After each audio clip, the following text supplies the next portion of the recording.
No quiero dejar de sacarme el sombrero, obviamente, por todo este equipo de trabajo que ha realizado esta cirugía y por la palabra justamente de la médica profesional que acaba de salir justamente en Noticiero 9.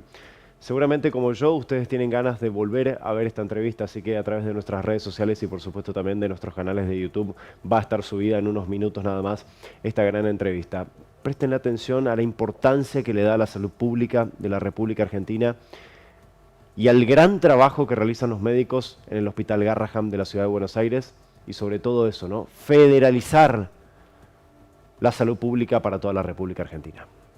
Bueno, vamos a cambiar completamente de tema y de información, vamos a abocarnos a lo que hemos venido aquí, o a lo que ha venido, mejor dicho, Francisco Teté Romero con su columna habitual de Cultura Club. Francisco, buenas tardes, ¿cómo estás? Gracias por venir. Muchas gracias a vos y hoy en 5 placas vamos a conmemorar, porque estamos cerca del aniversario, un doble acontecimiento histórico que pasó en el impenetrable. Estamos hablando de 1774, en un mundo en guerra, vamos a hablar de la paz. Buenísimo. De la paz de la Cangallet, y además, ¿viste que se suele decir que en el impenetrable no pasó la historia? Sí.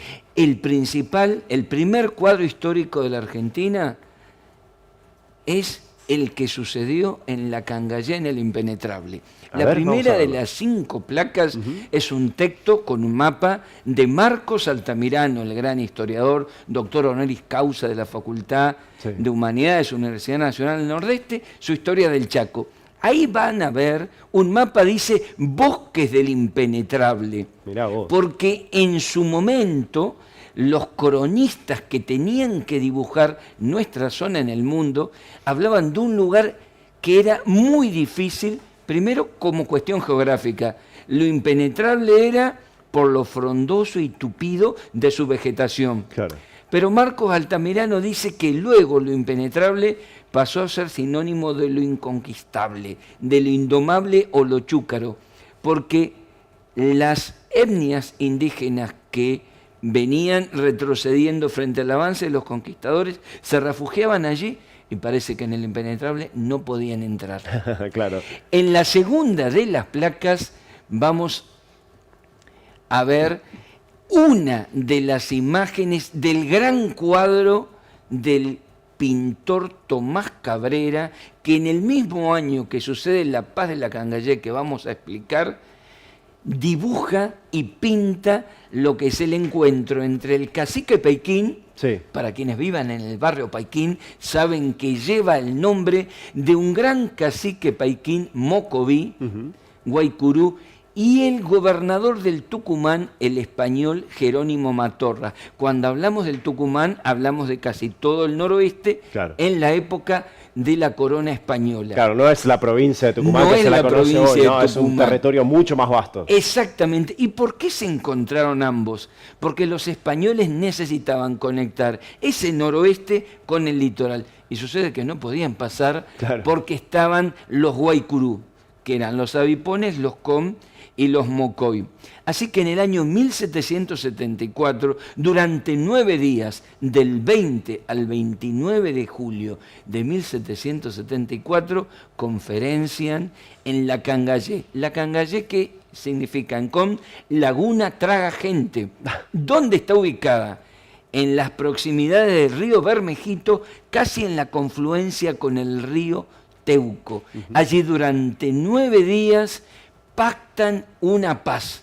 Una tregua. Una tregua, pero 9 días discutiendo. No fue tregua, paz definitiva. Claro. Una paz definitiva por la cual se le reconoce el título, mirá esa imagen que hacían los que acompañaban la comitiva de Matorras, el título de primer caporal del Chaco al cacique Paiquín, la soberanía de los territorios del Chaco, y a cambio el cacique Paiquín le reconocía la soberanía de España sobre estas tierras, menos por ese lado. Y acordaban que pudieran pasar reconociendo que los indígenas eran seres libres, de que ese era su ámbito por derecho de sus antepasados y lugar de alimento y de vida. Fue un acontecimiento histórico. En la próxima placa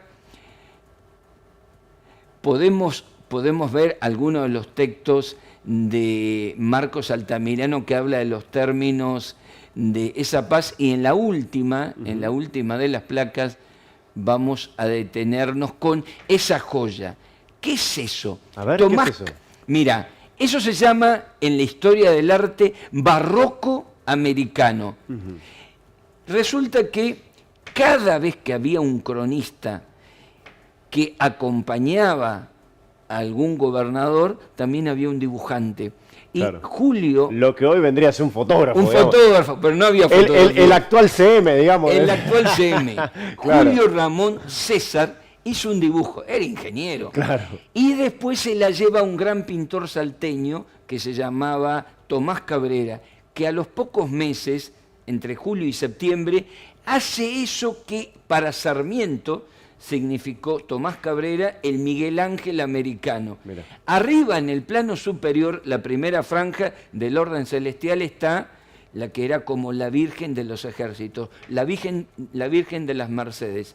Mano derecha, San Bernardo de la Paz, mano izquierda, San Francisco de Paula. En el medio está el campamento indígena, el campamento de los soldados de Matorras y la flora y la fauna del impenetrable, segunda franja del centro. Claro. Y en la tercera está el encuentro, porque se llama el cuadro Encuentro de Paz entre el gobernador Matorras y el cacique Paiquín.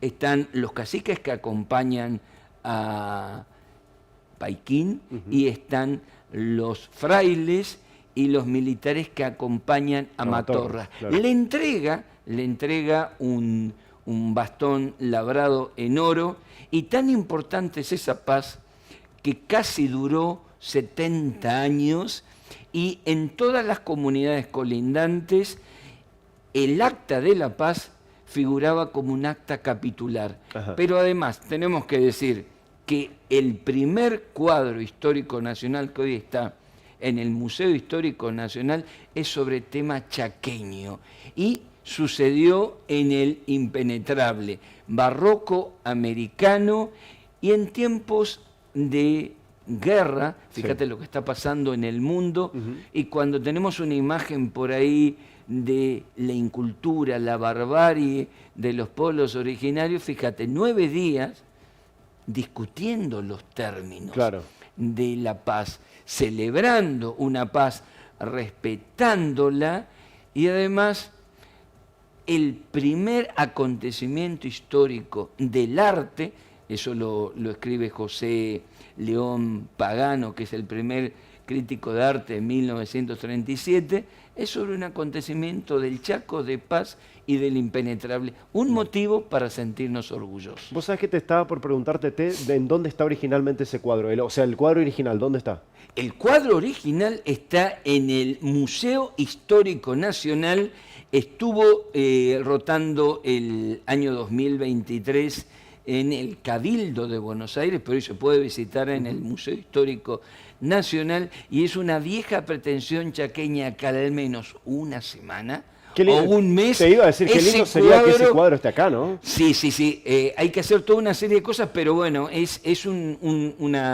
empezó a rotar en el 2023 porque hay una, no disputa, sino una hermandad. Primero quieren los salteños porque es un pintor salteño, Claro, y sí. nosotros porque tiene que ver con el Chaco, pero es una buena Claro. propuesta para que esté acá y podamos disfrutarlo. ¿Es de el grandes primer dimensiones el cuadro, Tete? Es Ajá.